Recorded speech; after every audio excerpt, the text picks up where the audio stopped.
Cette séance va se pencher sur les recherches en ligne. C'est la troisième de notre cours d'apprentissage flexible Vaccine Insights. Ce cours est conçu de manière à ce que vous puissiez choisir chaque séance individuellement. Cependant, si vous voulez suivre des séances antérieures, vous trouvez la première et la deuxième séance ainsi que leurs enregistrements et les guides qui les accompagnent sur notre chaîne YouTube ainsi que sur le pôle Vaccine Insights. Aujourd'hui, nous avons quelques objectifs. Premièrement, nous allons parler de comment utiliser les mots-clés intelligents. Deuxièmement, nous allons approfondir le monde des requêtes booléennes. Troisièmement, nous allons parler des sources lorsque nous faisons des recherches en ligne. Et quatrièmement, je vais vous montrer comment faire des recherches sur des sites ou avec des citations. Cette séance va vous expliquer comment fonctionnent ces choses. Si vous préférez vous exercer pour savoir comment faire ces différentes choses, vous pouvez suivre notre séance vendredi. Ce sera une séance pratique sur les requêtes booléennes pour faire des recherches en ligne. Donc aujourd'hui et vendredi sont des séances complémentaires qui vous enseigneront comment être plus efficace et plus stratégique avec vos recherches en ligne. Je m'appelle Laura Garcia. Je suis directrice formation et support pour First Draft au Royaume-Uni. Vous me trouvez sur Twitter à Laura Gerbi et je vais vous parler de tout ce qui a un rapport avec ces informations, les espaces dans lesquels nous travaillons et la façon dont nous collaborons et obtenons nos informations. Parlons donc des mots-clés. Votre recherche en ligne, que vous fassiez une recherche sur des réseaux sociaux ou sur un site web, se mesure à la qualité de vos mots-clés. Cela signifie les mots ou les expressions avec lesquelles vous interrogez un navigateur ou un site de réseau social. Il faut donc être très stratégique pour ne pas passer à côté de conversations. Rappelez-vous que la langue, c'est la culture, les mots modèlent la culture, et il est très important de penser de manière stratégique pour obtenir les résultats nécessaires. Donc, par exemple, du côté gauche, nous avons une liste de mots-clés possibles qui ont un rapport avec le coronavirus. Si vous regardez ces deux colonnes, vous avez coronavirus qui est bien écrit, coronavirus écrit avec un A, parce que parfois nous faisons des erreurs, et également si vous suivez des conversations en plusieurs langues par exemple, et par exemple si l'anglais n'est pas notre langue maternelle, par exemple dans mon cas c'est l'espagnol, parfois nous faisons des fautes d'orthographe. Donc il faut donc penser aux différentes façons que les gens utilisent pour écrire COVID-19 sans le trait d'union, COVID-19 avec le trait d'union, ainsi que les mots qui évoquent la façon dont les gens parlent de ces choses en ligne. Ce n'est peut-être pas les mêmes termes que les journalistes utilisent pour en parler sur Internet. Donc, par exemple, vous avez le mot confinement ou quarantaine ou Wuhan, parce que c'est dans cette région que tout a commencé, ou encore la grippe, parce que les gens comparent le coronavirus à la grippe. Il y a également des mots, par exemple, pour les sociétés pharmaceutiques qui produisent le vaccin, Moderna ou Pfizer, ainsi que quelques termes qui évoquent la théorie du complot. Et vous pouvez voir très rapidement que c'est une liste très courte qui peut vraiment beaucoup grandir très rapidement. Et cela nous permet d'écouter toutes les différentes conversations qui se passent en ligne.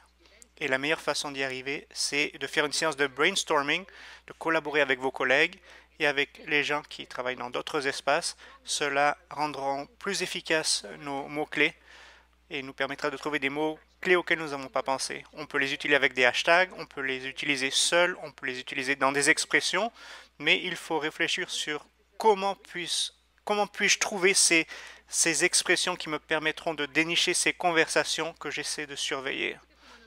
Donc, regardons celle du côté droit.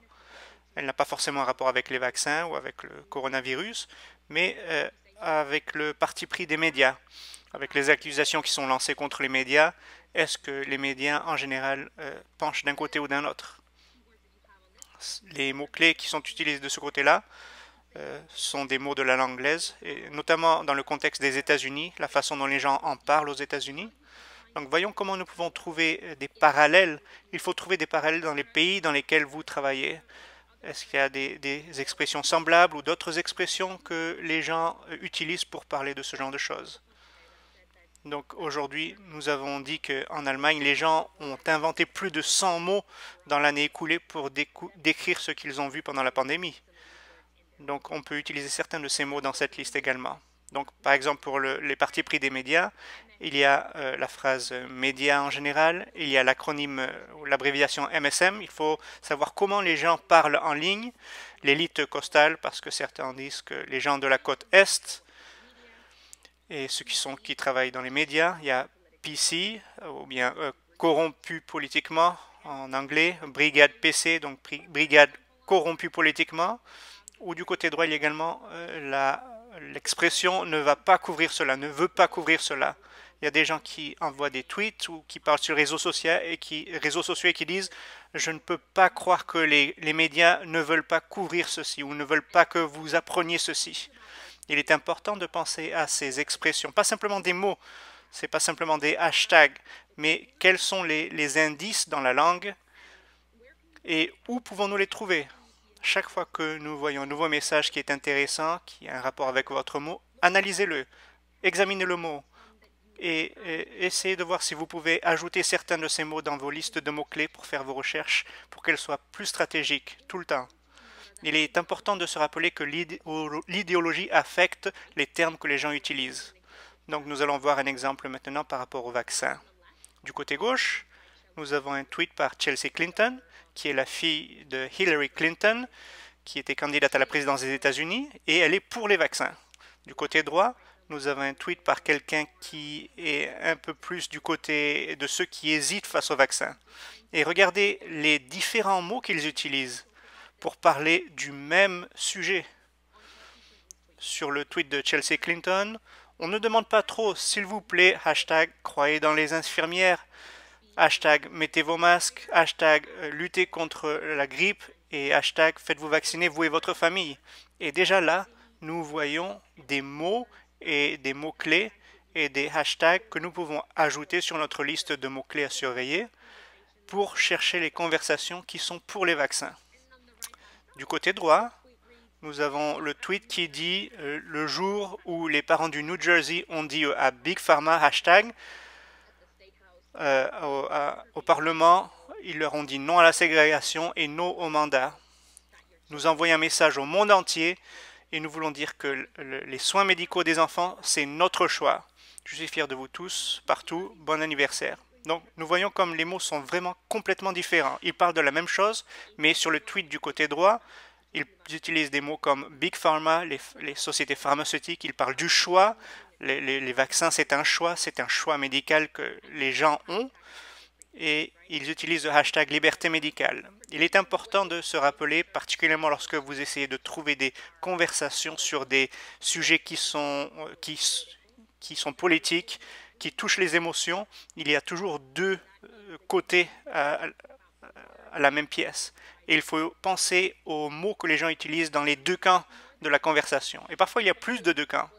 Par exemple, si vous couvrez les élections, peut-être chaque parti a différentes manières de s'exprimer sur les mêmes problèmes. Lorsque vous posez la question, pour connaître toutes ces conversations, il faut savoir quelles sont ces différentes manières de s'exprimer, de discuter. Et la seule façon de le faire, c'est d'avoir les bons mots-clés pour trouver les bonnes conversations. Et cherchez toujours de nouveaux mots-clés. Si vous voyez un nouveau message qui concerne le travail que vous faites, peut-être qu'il le soutient ou peut-être qu'il peut poser problème par la suite, cherchez des mots-clés potentiels. Par exemple ici, c'est un tweet, c'est pas un tweet, c'est un message sur Facebook, pardon, par quelqu'un qui parle des vaccins. Et regardez les petites expressions que nous avons soulignées. Les bénéfices avant les gens, effets secondaires, barrière dans le cerveau, encéphalopathie ou changement neurologique. Donc, ce sont des expressions utilisées dans ce genre de communauté. On peut les ajouter dans notre liste de mots-clés à surveiller. Parce que si nous cherchons seulement des conversations avec les mots-clés que nous utiliserions, bien, cette recherche est très limitée par notre propre idéologie et les informations que nous obtenons régulièrement. Et pour bien surveiller tous ces espaces et dénicher tous ces différents scénarios, il faut aller au-delà de nos propres partis pris. Maintenant que nous avons parlé des mots-clés, maintenant c'est le moment de passer au brainstorming, de faire la collaboration avec les collègues. On a notre liste de mots-clés, on a notre liste et on la partage et on y ajoute, on la renforce, on l'enrichit pour mieux surveiller les conversations. Comment allons-nous les utiliser? Grâce à quelque chose que nous appelons les requêtes booléennes. Pour ceux qui nous écoutent dans une autre langue ou peut-être qui suivent la conversation qui n'est pas en anglais, je vais vous montrer comment le faire avec des exemples en anglais, mais vous pouvez faire la même chose dans n'importe quelle langue. La seule chose dont qu'il faut se rappeler, c'est que les opérateurs doivent être en anglais et doivent être en lettres majuscules. Après cela, le reste de la recherche peut être dans la langue que vous voulez ou dans plusieurs langues si vous voulez. Laissez-moi vous expliquer cela. Il y a deux principaux opérateurs pour vous aider à faire des requêtes booléennes. AND, en lettres majuscules, qui limite vos résultats, et OR, en lettres majuscules, qui étend vos résultats.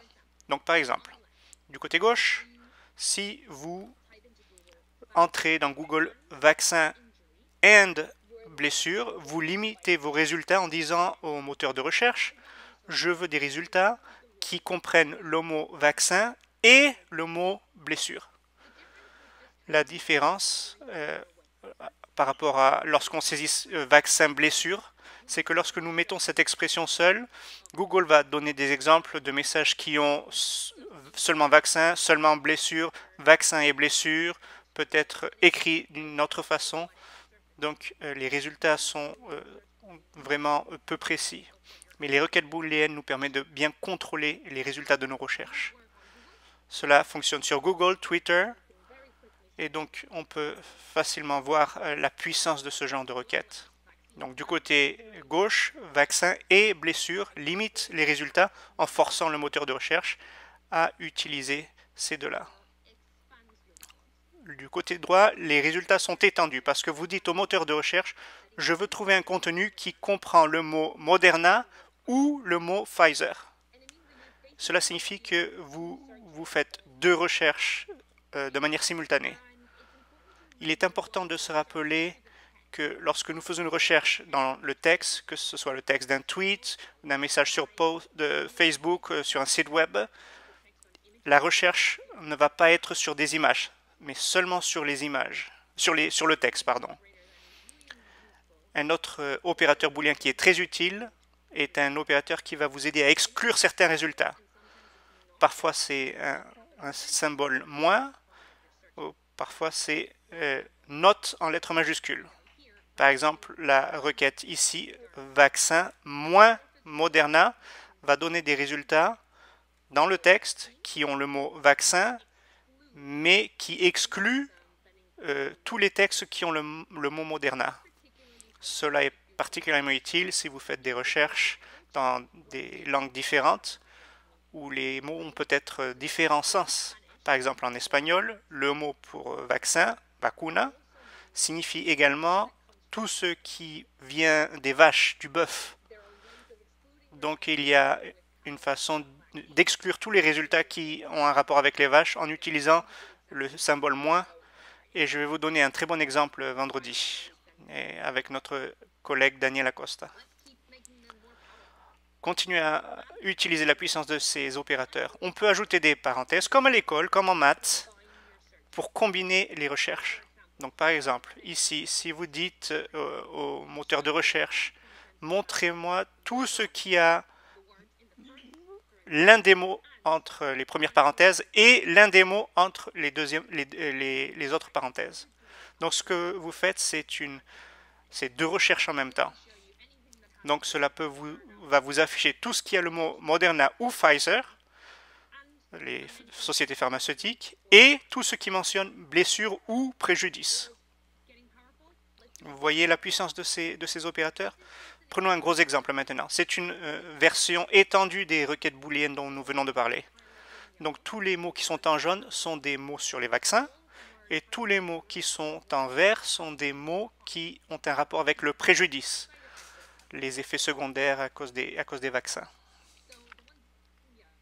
Donc les mots qui sont en jaune, vaccin, vacciné, Moderna, Pfizer, AstraZeneca ou AstraZeneca, écrit d'une manière différente parce que, encore une fois, parfois nous faisons des fautes et parfois nous faisons nos requêtes sur des téléphones, de petits écrans, donc davantage de probabilité de faire des erreurs. Le deuxième jeu de mots, blessure, préjudice, décès, effet secondaire, et avec un trait d'union, il est important de savoir que lorsqu'il y a un trait d'union, on n'utilise pas des guillemets, ou bien effet secondaire entre guillemets, autisme, paralysie de Bell, malade, fièvre, barrière de cerveau, encéphalopathie. Certains de ces mots, nous les avons trouvés dans les messages que nous avons vus un peu plus tôt dans cette présentation. Donc, plus vous suivez ce processus itératif, plus vos requêtes vont être puissantes. Dans ce cas, cette requête a l'air immense, mais tout ce qu'elle fait, c'est demander aux moteurs de recherche, YouTube, Twitter, Google, montrez-moi le contenu qui a l'un des mots en jaune et l'un des mots en vert. Pensez aux fautes d'orthographe, fautes de frappe, très très important, encore une fois, parce que certaines choses sont difficiles à écrire bien, et parfois nous écrivons très vite, et surtout en rapport avec les vaccins, il y a beaucoup de termes médicaux qui ont un rapport avec la chimie, qui sont difficiles à écrire, et surtout si ce n'est pas notre langue maternelle. Pensez à toutes les manières dont les gens pourraient mal écrire un composé comme hydroxychloroquine. Donc, la deuxième chose qu'il faut se rappeler, c'est qu'il faut utiliser des guillemets lorsque nous cherchons des expressions. En mettant des guillemets, nous forçons le moteur de recherche à chercher ces mots ensemble, comme une expression. Faites des ajustements au fur et à mesure. Peut-être garder un document de mots, collaborer avec vos collègues pour que vous développiez votre liste ensemble. Faites attention aux remarques, aux commentaires que vous obtenez sur les réseaux médias, sur vos articles. Quels sont les mots que les gens utilisent pour parler d'un sujet? Utilisez ces mots dans vos listes, dans vos requêtes booléennes, et cela va vraiment élargir les conversations auxquelles vous avez accès. Quelques rappels. And et or doivent toujours être écrits en lettres majuscules. Or étant les résultats et and limite les résultats. Les guillemets vont vous aider à chercher des expressions dans leur intégralité. Donc par exemple, blessure due au vaccin, entre guillemets. Après les vaccins, entre guillemets. Si vous utilisez des mots comme moi, je, mon, mien, ce sont des pronoms personnels que nous utilisons pour parler de notre vécu. Donc, si vous cherchez des récits personnels, des témoignages, donc si vous utilisez ces mots dans vos requêtes booléennes, vous allez probablement les trouver parce que vous savez ce que vous cherchez. Regroupez les mots-clés semblables entre parenthèses pour que la requête sache ce qu'elle fait et vérifiez votre travail. C'est un petit peu comme la progression informatique ou comme les maths. Lorsque nous avons une parenthèse, il est très utile d'écrire cela à l'avance sur un document Word parce que sur Twitter, ça peut être vraiment très petit et il peut être très difficile de savoir où est-ce que nous écrivons. Et donc, vérifiez vos requêtes sur d'autres documents et partagez-les avec vos collègues. Donc, lorsque nous parlons des mots-clés et des sources, il y a toutes sortes d'endroits où les gens trouvent leurs informations. Certains sont populaires, d'autres sont ouverts comme Facebook et Instagram. Et il y a d'autres espaces moins connus sur Internet. Donc, pour savoir comment les communautés parlent de certains problèmes, les recherches sur site. On devient un peu plus professionnel. Les recherches sur site vous aident à forcer la recherche sur un domaine particulier. Donc, par exemple, ces recherches, site, deux points, et ça c'est l'opérateur qui est important, qui vous permet de faire une recherche sur un site. Site n'est pas forcément majuscule. Site, facebook.com/page. Cela signifie que vous demandez à Google de faire une recherche uniquement sur ce domaine, sur ce site. Si vous cherchez C'est le sous-domaine de toutes les pages Facebook. Donc maintenant, cette recherche demande à Google, fais une recherche uniquement sur cet endroit, sur les pages Facebook, et cherche le mot vaccin et le mot UK. Et immédiatement, vous allez trouver des pages sur Facebook qui ont ces mots dans le titre ou dans la description, et cela va améliorer vos recherches et les faciliter. Et plus facile qu'en utilisant l'outil de recherche de Facebook. Lorsque vous utilisez l'outil de recherche de Facebook ou de Twitter, les algorithmes essaient de vous présenter des choses qui se fondent sur vos centres d'intérêt, sur votre expérience, sur vos activités sur ces plateformes. Donc, si vous ne voulez pas utiliser ces paramètres, faites-le à travers ceci, à travers une recherche sur site.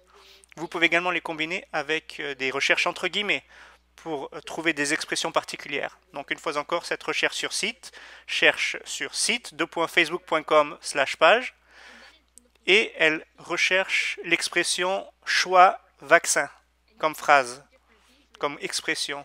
Et nous voyons que les résultats sont très différents des résultats précédents où nous ne cherchions qu'une mention du mot vaccin et du mot UK.